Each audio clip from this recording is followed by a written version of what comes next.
इस कार्यक्रम के प्रायोजक हैं कृषि एवं किसान कल्याण मंत्रालय, भारत सरकार। हर जोखिम से निकल कर फसल आए, सुरक्षित हो जाए। फसल बीमा से हर किसान अब आत्मनिर्भर हो जाए। संकट के समय प्रधानमंत्री फसल बीमा योजना किसानों के लिए वरदान है। अब सूखा पड़े या बाढ़ आ जाए कोई डर नहीं। अब ओले पड़े या कीट पतंगे फसल खा जाए कोई फिक्र नहीं, क्योंकि हमने लिया है प्रधानमंत्री फसल बीमा। बुआई से फसल कटाई तक हर जोखिम का दावा, न्यूनतम प्रीमियम पर अधिकतम भुगतान का वादा। योजना से हर साल जुड़ रहे हैं 5 करोड़ से ज्यादा किसान। अब आपकी है बारी। नजदीकी कृषि कार्यालय, सहकारी समिति, बैंक शाखा, अधिकृत बीमा कंपनी या जन सेवा केंद्र में स्वेच्छा से करा सकते हैं पंजीकरण। फसल बीमा पोर्टल या फसल बीमा ऐप द्वारा भी कराया जा सकता है पंजीकरण। प्रधानमंत्री फसल बीमा योजना, आपकी फसलों का संपूर्ण सुरक्षा कवच। कृषि एवं किसान कल्याण मंत्रालय, भारत सरकार। कार्यक्रम किसान वाणी सुनने वाले सब बण भाइयों ने कृष्ण भाई की राम राम। जैसे कि किसान भाइयों जाना है कि दिन है मंगलवार और कार्यक्रम होता है हमारा फोन इन। और फोन इन कार्यक्रम में आज हमारे साथ स्टूडियो में आमंत्रित हैं डॉक्टर विनोद, उपमंडल कृषि विकास अधिकारी गुहला। आज हम उनसे बातचीत करेंगे कि फसल विविधीकरण और जल शक्ति अभियान के बारे में। और हमारे स्टूडियो का जो फ़ोन नंबर है वो रहेगा 221 322 और कुरुक्षेत्र का STD कोड रहेगा 01744 01744 221 322। किसान भाई इस विषय पर अपना फ़ोन लगा करके कोई भी जानकारी हमारे डॉक्टर साहब से ले सकते हैं। तो आइए सुनते हैं ये बातचीत। किसान वाणी कार्यक्रम सुनने वाले सब बाण भाइयों ने धर्मवीर भाई की राम राम। डॉक्टर विनोद कुमार जी हमारे स्टूडियो में आए हैं। डॉक्टर साहब, आपका कार्यक्रम में स्वागत है। नमस्कार धर्मवीर भाई, बहुत बहुत धन्यवाद। डॉक्टर साहब, विषय तो हमने ये चुना है वो इस हिसाब से चुना है कि जो किसान भाई हैं वो फसल विविधीकरण के महत्व को समझ सकें और फसल विविधीकरण के महत्व के साथ साथ जो सरकार द्वारा एक योजना चलाई जा रही है जल शक्ति अभियान, उसकी ज़रूरत के बारे में भी जान सकें। तो हमारे स्टूडियो का फ़ोन बता ही दिया गया है, जैसा कि कुरुक्षेत्र का STD कोड है 01744 और स्टूडियो का जो फ़ोन है वो 221 322। तो इस विषय पे जब किसान भाई कोई भी बात करेंगे तो हम उनके फ़ोन लेंगे और इस दौरान डॉक्टर साहब हम बातचीत भी करेंगे। धर्मवीर भाई, जहाँ तक आपने एक चर्चा की कि आज का हमारा जो विषय है वो फसल विविधीकरण का विषय है, क्योंकि हमारा हरियाणा राज्य जो है एक कृषि प्रधान राज्य है और इसमें खरीफ के सीज़न में हो चाहे रबी के सीज़न में हो, विभिन्न प्रकार की फसलें हमारे यहाँ बोई जाती हैं। अगर मैं उत्तरी हरियाणा की बात करूँ तो धान यहाँ की मुख्य फसल है, गन्ना यहाँ की मुख्य फसल है। अगर मैं दक्षिणी हरियाणा की बात करूँ तो वहाँ हमारी फसलें जो खरीफ सीजन में बोई जाती हैं जी, वो बाजरा है और साथ साथ ज्वार है। तो हम ये चाहते हैं कि क्योंकि हमारी जो भूमि का एक स्ट्रक्चर है, हमारी मिट्टी का जो एक संरचना है जी, वो संरचना ये चाहती है कि हम अपने खेतों में बदल बदल फसलें बोएं जी, ताकि हमारी भूमि की जो उर्वरा शक्ति है वो मेंटेन रहे। और साथ साथ जो हमारे खेतों के अंदर खरपतवार आते हैं, जैसे लगातार हम अगर किसी एक प्रकार की फसल की बिजाई करते हैं तो उसमें कुछ प्रकार के खरपतवार डोमिनेंट हो जाते हैं। तो चाहे गेहूं की बात हो चाहे धान की बात हो, तो अगर हम इन फसलों को लगातार बदलते रहें तो भूमि की उर्वरा शक्ति तो हम बढ़ा ही देंगे, बढ़ी जाएगी। साथ साथ वो जो वीड्स हमारे खेतों में आते हैं या जो हमारे खेतों के अंदर पेस्ट आते हैं, बीमारियां आती हैं, कीड़े आते हैं, हम उनसे भी अपने फसलों का बचाव कर सकते हैं। तो डॉक्टर साहब, आपने बताया कि ये जो फसल विविधीकरण जो है वो इसलिए भी ज़रूरी है कि एक तो जो खेतों की जो संरचना है मिट्टी की, उसके हिसाब से कभी कोई पोषक तत्व फसल लेगी, क्योंकि अलग अलग जो फसलें हैं वो अलग अलग पोषक तत्व लेती हैं खेत में से, ज़मीन में से। अगर हम एक ही तरह के फसलें लेंगे खेत से तो खेत के अंदर जो पोषक तत्व हैं एक ही तरह के पोषक तत्व निकलते रहेंगे और उससे जो ज़मीन के जो ताना बाना है उसकी जो संरचना है वो बिगड़ जाती है जी। तो फसल विविधीकरण अगर इतना ज़रूरी है डॉक्टर साहब, तो फसल विविधीकरण के लिए जैसे हमारे सीजन 3 है, एक रबी का है, एक खरीफ का, ये तो दो मुख्य हो गए, और साथ में जायद का या समर का मान लेते हैं।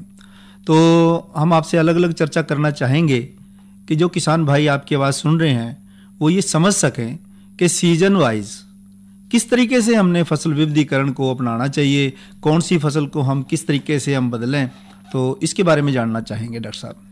धर्मेंद्र भाई, अगर मैं आजकल के खरीफ सीजन की अगर चर्चा करूं, तो क्योंकि हमारे क्षेत्र के अंदर धान हमारी मुख्य फसल है, और धान क्योंकि बहुत सारा पानी की खपत इस फसल में ज़्यादा होती है, और सरकार ने भी 3-4 वर्षों से इस ओर ध्यान दिया है। उसमें विभिन्न नामों से कुछ योजनाएं निकाली हैं, चाहे वो जल शक्ति अभियान हो, या हमारा जल ही जीवन अभियान हो, या मेरा पानी मेरी विरासत हो। तो क्योंकि धान के अंदर पानी की खपत ज़्यादा होती है, तो सरकार ने ये निर्णय लिया है कि हम खरीफ सीजन में धान के अलावा किन अन्य फसलों की खेती अपने खेतों में कर सकते हैं, जिससे किसान को भी पूर्णतः लाभ मिले और साथ साथ हमारे जल का संरक्षण भी हो जाए। तो इसी योजना के तहत सरकार द्वारा जल ही जीवन पिछले 2 वर्षों से योजना चलाई गई है, जिसका किसान भाई भरपूर लाभ उठा भी रहे हैं। उस योजना के अंतर्गत हम इस प्रकार की कुछ तकनीकें किसान भाइयों को बता रहे हैं, जिससे वो धान की फसल तो लगाएं, लेकिन किसी ऐसी तकनीक से लगाएं जिसमें उनको पानी की बचत की जा सके। इसी विषय को, इसी योजना के अंतर्गत किसान भाइयों को सरकार द्वारा अनुदान भी दिया जा रहा है, सरकार द्वारा सहायता राशि भी दी जा रही है। साथ साथ सरकार द्वारा ये निर्णय लिया गया है कि धान के अलावा अन्य वैकल्पिक फसलों को भी हम अपने खेतों के अंदर लगाएं, जिससे कि हम पानी की बचत भी कर सकें, और साथ साथ जो है अन्य खाद्यान्नों को भी हम अपने कृषि तंत्र के अंदर शामिल कर सकें। जी डॉक्टर साहब, तो बात आई कि अभी जैसे हम खरीफ के मौसम में हम किसान भाइयों ने बहुत सारे एरिया जो है उसमें धान लगी हुई है, लेकिन धान के साथ साथ अब जैसे धान का एक तरीका तो आप वैज्ञानिकों ने ढूंढा कि धान की सीधी बिजाई कर दी जाए, तो इससे जो मिट्टी की जो संरचना है वो ज़्यादा बिगड़ेगी नहीं, और दूसरा उसमें मिट्टी की संरचना के साथ साथ पानी की भी अच्छी बचत हो जाएगी, और किसान भाई को पैदावार में भी कोई खास फर्क पड़ने वाला नहीं है। तो इसके अलावा खरीफ में वो कौन कौन सी वैकल्पिक फसलें हैं जिनको किसान भाई ले सकते थे या आगे ले सकते हैं? मैं उस बात की चर्चा करने से पहले बताना चाहूँगा किसान भाइयों को कि धान की सीधी बिजाई का जो तकनीक है वो बहुत उन्नत तकनीक है, और किसान भाई इस तकनीक का इस्तेमाल करके भरपूर फ़ायदा उठा सकते हैं, और साथ साथ लगभग 25-30% पानी की बचत भी इस तकनीक के द्वारा कर सकते हैं। जी, अब की बार किसानों द्वारा इस विषय में, इस योजना को लेकर बहुत उत्साह है, और अब की बार अगर आंकड़ों की अगर बात की जाए तो लगभग पिछले वर्ष से अब की बार लगभग 22-23% किसानों ने ज़्यादा अपने यहाँ धान की सीधी बिजाई की है। जी, और उससे किसान का खर्चा तो बचता ही बचता है, क्योंकि जो इनिशियली जब प्रारंभिक अवस्था में जब किसान भाई अपनी फसलों को, अपने धान की फसल को बोता है, तो उसमें जो जितने भी ऑपरेशन अपने खेत में करता है उनका सब ये खर्चा निकाल दिया जाए, फिर रोपाई खर्चा निकाल दिया जाए, तो उस खर्चे की तो बचत किसान की है ही है। साथ साथ बहुत सारे खरपतवारों का भी वो नियंत्रण इस विधि द्वारा कर सकता है। साथ साथ उसकी फसल जो है, जो हम ट्रांसप्लांटेड जो धान पैदा करते हैं, उससे इस प्रकार के तकनीक से बोई फसल जो है उस मुख्य फसल से 10 से 15 दिन पहले पक के तैयार भी हो जाती है। तो उससे एक नेचुरल सी बात है कि पानी की बचत तो होगी, साथ साथ किसान के जो खर्चे भी कम हो जाएंगे। दूसरा आपने ये पूछा कि धान के अलावा हम कौन सी अन्य वैकल्पिक फसल जो है इस सीजन में अपने खेतों में बोई जा सकती है। जी, तो खरीफ सीजन की जहाँ तक बात है तो हमारे पास एक बहुत ही महत्वपूर्ण फसल है जिसको हम मक्का के नाम से जानते हैं, और हमारा क्षेत्र जो है, अगर मैं 1970-80 के दशक की बात करूं तो ये हमारा जो क्षेत्र है पूर्णतः इस सीजन में, खरीफ सीजन में मुख्यतः हमारे यही फसल हुआ करती, मक्का की फसल ही किसान भाई बोया करते। लेकिन ज्यों ज्यों तकनीकें बढ़ती रही, नई नई किस्में आती रही, उन किस्मों के आने बाद जो पानी की अवेलेबिलिटी बढ़ती रही, तो किसान भाइयों ने उस फसल को छोड़ के और धान की फसल को अडॉप्ट कर लिया था। लेकिन आज भी अगर किसान भाई अपने खेतों के अंदर धान की वैकल्पिक फसल के रूप में अगर मक्का की बिजाई करते हैं तो उससे किसान भाई भरपूर फ़ायदा उठा सकते हैं। तो हम बता दें डॉक्टर साहब किसान भाइयों को कि जिन्होंने अपने रेडियो सेट बाद में खोले हैं, आज हमारा किसान वाणी कार्यक्रम में जो हमने विषय चुना है वो है फसल विविधीकरण और जल शक्ति अभियान का। और इस कार्यक्रम में जो स्टूडियो में हमारे साथ उपस्थित विशेषज्ञ हैं वो है डॉक्टर विनोद कुमार, उपमंडल कृषि विकास अधिकारी गुहला, चीका, जिला कैथल। हमारे स्टूडियो का फ़ोन नंबर है 221-322 और कुरुक्षेत्र का जो STD कोड है वो है 01744। तो जो भाई हैं जिनके दिल में कोई भी इस विषय से संबंधित कोई सवाल है या शंका है और उसका समाधान वो चाहते हैं, तो वो सीधे स्टूडियो में फ़ोन करके और अपनी बात डॉक्टर साहब के साथ साझा कर सकते हैं और अपनी समस्या का साथ के साथ समाधान पा सकते हैं। तो डॉक्टर साहब, ये तो बात रही कि आपने कहा कि खरीफ में अगर हम फसल विविधीकरण को अपनाएं तो हम धान की जगह मक्के का इस्तेमाल कर सकते हैं। जी। तो मक्का के अलावा और कौन सी फसलें हैं डॉक्टर साहब? इस सीजन में आप अपने क्षेत्र की अगर मैं बात करूं तो आप मूंग की बिजाई कर सकते हैं, उड़द की बिजाई आप कर सकते हैं। अगर कोई क्षेत्र जो है जहां पानी की अवेलेबिलिटी बहुत ज़्यादा कम है वहाँ सोयाबीन की आप फसल बो सकते हैं। तो इन तीनों चारों फसलों से जो अन्य वैकल्पिक फसलें हैं हमारी, तो किसान भरपूर फायदा उठा सकता है।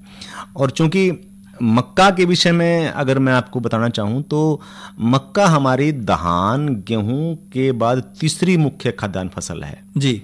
और इसका जो हमारा अगर चर्चा करूँ मैं तो इसका जो क्षेत्रफल है पहले इन दोनों फसलों के समानांतर हुआ करता जी। तो अगर किसान भाई इस क्षेत्र के अंदर इस धान की बजाय अगर मक्का की बिजाई करते हैं, और क्योंकि बहुत सारी अच्छी किस्में किसानों को कृषि वैज्ञानिकों द्वारा दी गई हैं, तो किसान भाई अगर बोते हैं एक पारंपरिक इस धान से हटके इस फसल की बिजाई करते हैं तो भरपूर लाभ उठा सकते हैं किसान भाई। एक और सवाल डॉक्टर साहब कि जैसे मक्का है, मक्का की बिजाई बहुत सारे किसान भाइयों ने अपनाई है और मक्का की जो पैदावार है या जो उनके जो क्षेत्र है वो आप देख ही रहे हैं, आप तो खुद फील्ड का दौरा करते हैं जी कि जो क्षेत्र है वो बढ़ा है।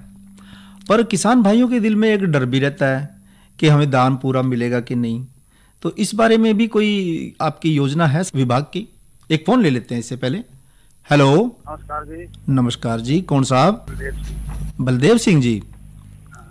कौन सा गांव आपका जी? सारसा जी। सारसा से। बलदेव सिंह जी, आपका कार्यक्रम में बहुत स्वागत है, सवाल करो। हाँ जो शुक्रिया जी आपका। वो गन्ना लाली से लेगा जी, गन्ना का पूछ रहे दोबारा में भाई कैसे और इसमें कोई कीड़ा की शिकायत है कि जब पानी की वजह से पानी की थोड़ा सा बाहर का पानी आ गया था।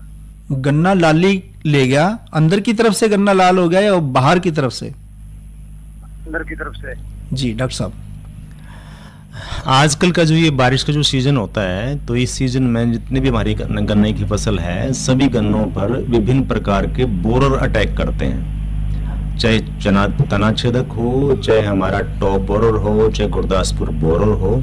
इस प्रकार के बोरर्स हमारे इस समय खासकर जो आजकल का सीजन चला हुआ है, इस सीजन में ये कीड़े गन्ने के ऊपर अटैक करते हैं जी।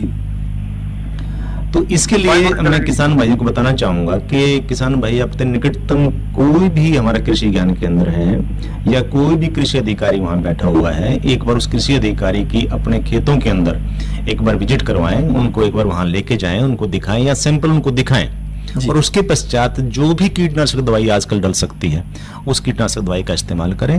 आपकी फसल का जो भी कीड़ा लगा हुआ है उसकी पूर्ण रोकथाम आप कर सकते हैं। तो बलदेव सिंह जी, अगर आप आवाज सुन रहे हैं तो आप संतुष्ट हैं? हाँ जी। तो अगर फिर भी अगर आपको कोई ज्यादा इसके बारे में जानकारी की जरूरत है तो आप जो लाल गन्ना हो रहा है ना, उसको लेकर के एक पीस को लेकर के और आप जिला के जो कृषि विज्ञान केंद्र कुरुक्षेत्र है वहां पे आके वैज्ञानिकों को दिखा करके और समाधान करवा सकते हैं, दवाई पूछ सकते हैं, या फिर आपके क्षेत्र में जो कृषि विकास अधिकारी है उनसे भी आप अपना समाधान करवा सकते हैं। ये कुरुक्षेत्र में काफी बड़ा ये सेक्टर 13 में जो है, सेक्टर 13 में कृषि विज्ञान केंद्र और सेक्टर 7 के अंदर हमारा जो है कृषि विभाग का कार्यालय है, वहां आप किसी से संपर्क करके उसकी जानकारी ले सकते हैं। ठीक है ठीक है ठीक है। मैंने इसमें दवाई कह रही थी, कोई असर नहीं किया। हाँ, आप दवाई एक बार आप दिखाइए उनको जाके, और क्योंकि दवाइयाँ 3-4 दवाइयाँ डलती हैं, जैसे कार्टेप डलती है, फिप्रोनिल डलती है उसके अंदर, तो एक बार दिखा के अगर डालो तो अच्छा रहेगा आपके लिए। नमस्कार, धन्यवाद आपका। तो डॉक्टर साहब, बात है कि हमने की फसल विविधीकरण की बात और मक्की के बारे में। तो अब जैसे खरीफ का सीजन है, खरीफ का सीजन चल रहा है, साथ की साथ जो फसल विविधीकरण के साथ साथ जो जल शक्ति अभियान है इसके बारे में भी डॉक्टर साहब थोड़ी जानकारी चाहेंगे। मेरा पानी मेरी विरासत जो हमारे हरियाणा कृषि एवं किसान कल्याण विभाग की एक योजना है, बहुत महत्वाकांक्षी योजना है, और इसमें हम जल संरक्षण को हम किस प्रकार से बढ़ावा दे सकते हैं उस विषय पर कार्य किया जा रहा है। और सरकार की योजना के अनुसार अगर कोई किसान धान के अलावा अन्य फसल उस खेत में बोता है, फसल चाहे कोई भी हो, चाहे वो आपकी चारे की फसल हो, चाहे आपकी मक्का की फसल हो, चाहे आपकी मूंग की फसल हो, चाहे उड़द की फसल हो, कोई फसल हो, उसके लिए सरकार द्वारा ये निर्णय लिया गया है कि जो किसान भाई इस प्रकार की वैकल्पिक फसलों का चुनाव करते हैं तो उनको सरकार जो है 7,000 रुपये प्रति एकड़ उसको सहायता राशि किसान साथी को दी जाएगी। जी, एक फोन ले लेते हैं डॉक्टर साहब जी। हेलो हेलो, नमस्कार बाबूजी। नमस्कार जी, कौन साहब? हाँ जी, मैं शामली जिले से बोल रहा जी। नेत्रपाल खेड़ी खुशनाम गांव है जी हमारा। नेत्रपाल जी, आपका कार्यक्रम में बहुत बहुत स्वागत है, आप सवाल करो। बाबूजी ऐसा है जी, हमें मूंग बोनी जी, मूंग। अच्छा जी, कितने मूंग से बोने जी? मूंग बोनी है? हाँ जी। तो अच्छा। अब बताओ कैसे कैसे बुआ जी, कौन सा बीज बुआ बाजू? अच्छा जी डॉक्टर साहब, बहुत अच्छी बात पूछी आपने कि आप खरीफ के सीजन के अंदर मूंग बोना चाहते हैं, क्योंकि लगभग 15 अगस्त लगभग आ चुका है और 20 अगस्त के आसपास हम ये समझते हैं कि वर्षा का जो अब इंस्टेंट चली हुई है, वर्षा जो चली हुई है 20 अगस्त के आसपास ये सब वर्षाएं जो है रुक जाएंगी। तो उसके पश्चात हम ये रिकमेंड करते हैं कि आप मूंग बो सकते हो या उड़द बो सकते हो। मूंग के लिए हमारे ये जो विश्वविद्यालय है, कृषि विश्वविद्यालय है, उसके द्वारा 4-5 किस्मों का अनुमोदन किया गया है। उसमें आप अगर चाहें तो नोट भी कर सकते हैं। अगर मैं मूंग की बात करूं तो एक मुस्कान नाम से किस्म आती है, हमारी सत्या के नाम से किस्म आती है, और MH 421 के नाम से आती है, MH 318 के नाम से आती है, और SML 667 के नाम से वैरायटीज आती हैं। तो इन किसी भी किस्म का आप अपने खेतों के अंदर बिजाई कर सकते हैं। 8 से 10 किलो प्रति एकड़ आपका बीज लगेगा, साथ साथ उसमें लगभग आप 35 किलो डाई अमोनियम फॉस्फेट जो है उसका इस्तेमाल आप कर सकते हैं। उसके अंदर नाइट्रोजन की आपको आवश्यकता नहीं पड़ती, क्योंकि दाल वाली जो फसलें होती हैं सभी फसलें अपने जड़ों के माध्यम से, उनके अंदर वो नोड्स होते हैं, उनके माध्यम से नाइट्रोजन खुद वातावरण से लेके फिक्स कर लेती हैं। तो इस फसल के लिए नाइट्रोजन की आवश्यकता नहीं है। और ये सभी किस्में जो हैं बहुत कम अवधि में पकने वाली किस्में हैं, लगभग 60 से 70 दिन में, मैक्सिमम 70-72 दिन में एक फसलें सारी हमारी पक जाती हैं। और अगर वो पैदावार की मैं बात करूं तो पैदावार भी लगभग इनसे आपकी 5-6 क्विंटल प्रति एकड़ के हिसाब से पैदावार भी आपको प्राप्त हो सकती है। साथ साथ आपकी जो भूमि की उर्वरा शक्ति है, जो आप फसल, जो आपकी उत्पादकता शक्ति है फसल खेत की, वो भी अच्छी हो जाती है। तो नेत्रपाल जी, आपने फोन किया, आपका बहुत बहुत धन्यवाद। तो डॉक्टर साहब, बात थी कि जल शक्ति मिशन या जल से संबंधित, जल के बचाव से संबंधित सरकार की बहुत सारी योजनाएं आप बता रहे थे, उन योजनाओं के बारे में बता रहे थे आप आगे इसके बारे में। तो मक्का, जहां तक मैं मक्का की जहां तक बात कर रहा था आपके साथ, एक मक्का एक हमारे देश के अंदर इतनी महत्वपूर्ण फसल है कि जिसको साल भर आप तीनों सीजन में बो सकते हैं। चाहे बात वो खरीफ सीजन की बात हो, चाहे रबी सीजन की बात हो, चाहे आपका जैद रबी की बात हो जी। आपने सुना भी होगा कि बिहार का जो क्षेत्र है वहाँ हम इस फसल को जैद रबी में बिजाई करते हैं, मार्च अप्रैल में बिजाई करते हैं जी। और हमारे देश में पहले परंपरा रही थी कि हम जो है इस फसल को रबी सीजन में बोते थे, विंटर मेज के रूप में बोया करते पहले जी। और अब भी खरीफ सीजन में भी आप इस फसल की बिजाई कर सकते हो। हमारे अनुसंधान केंद्र द्वारा बहुत अच्छे बीज किसान भाइयों के लिए बनाए गए हैं। अगर उन बीजों का चुनाव करके किसान भाई अगर वैज्ञानिकों के तरीके से अपने खेतों में बिजाई करते हैं और प्रॉपर वीड का मैनेजमेंट, साथ साथ हमारे जो खरपतवार का नियंत्रण तो करें और साथ साथ जो उसके अंदर जीव आते हैं, जो कीट आते हैं, जो बीमारियां आती हैं, अगर समय अनुसार उनका अगर वो नियंत्रण करते हैं तो भरपूर फसल वो प्राप्त कर सकते हैं। जी डॉक्टर साहब, एक फोन ले लेते हैं। हेलो नमस्कार जी। नमस्कार जी, कौन साहब? मैं टवान से बोल रहा जी। छोटा सा जिम्मेदार हूँ जी, 2 किले का। छोटे से जिम्मेदार नहीं, आप हमारे दिल में बसते हो और आप बहुत बड़े जमींदार हो। आप अपना सवाल करो। सवाल सर मेरा ऐसा है जी, मेरी जमीन है डाकर जी, ठीक है सर जी, और 2 किले में 2 किले रखे हुए छोटे हैं जी। सब्जी लगाना चाहूँ जी। जो किसान भाई ने जहाँ तक पूछा है कि सब्जी खेती करना चाहते हैं तो मैं इनको सुझाव दूंगा कि जो आपका सीज़न है, अभी खरीफ सीज़न है और बहुत जल्दी आपका रबी सीज़न शुरू होने वाला है, और उस सीज़न में आप विभिन्न प्रकार की सब्जियों की खेती कर सकते हैं जो सर्दियों में हमारी आने वाली हैं। और उनकी अगर अगेती बिजाई की जाए तो अगेती बिजाई से अगेती आपको फसल मिलेगी और उसका अच्छा दाम भी आपको मार्केट में मिलेगा। तो अब मेरा निवेदन है कि आप अभी से जो है रबी सीजन की जितनी भी हमारी फसलें हैं, जैसे हमारे मूली है, गाजर है, शलगम है, और साथ साथ आप खरीफ का जो इसके साथ साथ जो अन्य हमारी फसलें हैं, पालक है, मेथी है, वो सभी उन सब्जियों की आप खेती कर सकते हैं। और जितना अगेती आप लगाएंगे उनको, उतना ही आपको ज़्यादा लाभ मिलेगा। साथ साथ आप लाभ तो आपको मिलेगा। और आपका जैसे आपने बताया कि आपकी 2 प्रकार की ज़मीन है आपकी, और एक डाकर है और एक आपकी छोटी ज़मीन है। तो छोटी ज़मीन में आप जो है, क्योंकि उसकी पानी पीने की क्षमता जो है ज़्यादा है, और डाकर में हो सकता है कि आपके खेत में पानी खड़ा हो जाए, पानी पीने की क्षमता कम हो, तो उसमें मैं आपको एडवाइस करूंगा कि उसके अंदर आप सब्जियों की खेती ना करें, क्योंकि कभी भी वर्षा अगर हो जाती है बीच में तो पानी खड़ा होने से सब्जी की फसलों को नुकसान होने की संभावनाएं बढ़ जाती हैं। तो मेरा निवेदन आपसे यही है कि आप जो आपके खेत हल्के हैं और उन खेतों के अंदर आप सब्जी खेती करें, उस दूसरे खेत के अंदर आप कोई अन्य वैकल्पिक फसल आप बिजाई कर सकते हैं। तो किसान भाई ने जरूर आपकी बात सुन ली होगी कि जहाँ खेत में पानी खड़ा होता हो वहाँ से फसल ना ले। एक और फ़ोन ले लेते हैं डॉक्टर साहब। हेलो, फिर संपर्क टूट गया। तो डॉक्टर साहब, मतलब जो सब्जियां हैं वो सभी किसान भाई सुन रहे हैं, बात एक भाई ने पूछी है, लागू तो सभी पे ही है जी। तो जिन खेतों में पानी खड़ा होता है, पानी का सही निकासी नहीं है, वहाँ पे सब्जियां कामयाब नहीं होंगी, तो ऐसे में उनको सब्जियां वहाँ बोने का फायदा नहीं। हैवी जो सोइल्स हैं हमारी, उन सोइल्स में मैं यही रिकमेंड करूँगा कि जहाँ भारी ज़मीनें जहाँ हैं, जहाँ डाकर सोइल्स हैं हमारी, वहाँ ऐसी फसलें ना बोएं जो थोड़े से भी अगर पानी खड़ा हो जाए तो वो फसलें मरने की संभावना जहाँ बढ़ जाती है, तो वहाँ अन्य फसलें लें, दूसरी सब्जी वगैरह ना लें उस जगह। जी डॉक्टर साहब, तो बात आई जल की। अभी जैसे ये मौसम चल रहा है डॉक्टर साहब, ऐसे में तो लगता नहीं कि जल बचत करने के कोई मतलब फ़ायदा भी है, क्योंकि बरसात मतलब इस दौरान बरस जाती है मानसून में, और जो पानी है वो मतलब ना तो हम इकट्ठा कर पाते और ना ही उसका ढंग से संचरण हो पाता कि हम उसको भूमि के नीचे ही उतार दें। हालांकि हमने बहुत सारी कोशिशें करी भी हैं, कर भी रहे हैं जी। और कुछ किसान भाइयों ने तो अपने खेतों में भी बोर लगवा करके और पानी को नीचे ज़मीन में उतारने का भी इंतजाम किया है जी। ऐसे में आपका क्या कहना है डॉक्टर साहब? देखो, जल संरक्षण का जहाँ तक बात है तो किसान भाई किसी न किसी रूप में किसान भाइयों को ये तरीका, कोई ना कोई तरीका अपनाना चाहिए जिससे कि हम जो वर्षा का जल उसका जो संचय करें, चाहे उसको दोबारा से जमीन के अंदर डालें जी। क्योंकि आजकल कृषि पद्धति इस प्रकार की हो गई है कि हमारी जो जमीन के ऊपर एक 8-10-6-7 इंच की एक ऐसी मोटी लेयर बैठ चुकी है जी। जो पानी को जमीन के अंदर जाने से रोक रही है।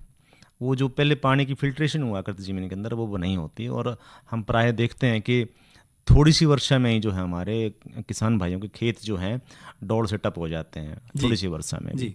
गलियों में पानी भर जाता है, घरों में पानी घुस जाता है। तो ये बहुत ही एक अजीब सी स्थिति कई बार पैदा हो जाती है। तो इस विषय के ऊपर किसान भाइयों को स्वयं भी आगे आना चाहिए और जो वर्षा का जो हमारा पानी है उस पानी का संचय करने का प्रयास करना चाहिए। साथ साथ रणबीर भाई, मैं क्योंकि आपने पूछा था कि अन्य जो वैकल्पिक फसलें हैं उन फसलों में हम जैसे मेज की हमने बात की, कुछ एक किसान भाई ने हमारे से मूंग के बारे में पूछा था, उड़द के बारे में भी हम चर्चा करना चाहेंगे। लेकिन मैं साथ साथ आपको जो किसान भाई अब भी मक्का लगाना चाहते हैं तो उन किसान भाइयों को बताना चाहूँगा मैं, क्योंकि मक्का आप अगर किसान भाई अब लगाने में असफल रहता है या किसी कारण से लगा नहीं पाता है तो किसान भाई को मैं बताना चाहूँगा कि विंटर मेज के ऊपर, सर्दकालीन मेज की भी हम, मक्का की भी हम खेती कर सकते हैं। तो कृषि वैज्ञानिकों द्वारा कुछ किस्मों की सिफारिश की गई है, वो किस्में हमारी बहुत अच्छी किस्में हैं और उन किस्मों को आप अगर नोट करना चाहें तो बताना भी चाहूँगा मैं।